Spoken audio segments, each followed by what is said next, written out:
program designed to make a difference in the lives of children.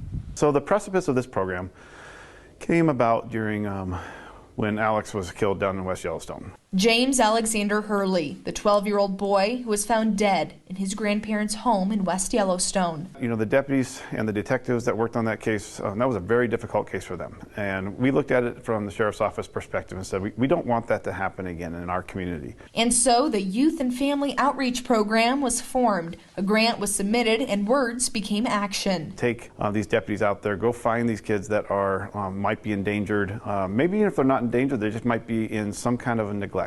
Something that the CASA program sees all too often. You know, no child deserves to be neglected. CASA stands for Court-Appointed Special Advocates. We advocate for abused and neglected children who are in the court system. In 2021, 154 children were served by CASA volunteers. According to the U.S. Department of Health and Human Services, there were 3,777 child victims in Montana in 2020. And in the case of Alex Hurley, I mean, that shouldn't happen, you know, and it's infuriating, it is devastating. This program hopes to put deputies out in the community, meeting with families by connecting them with services before it's too late. Making sure that children have the opportunity to be successful in this community. And there are ways for the community to help. So we have multiple volunteer organizations in this community who work with children, CASA being one of them. We are here to give kids a voice.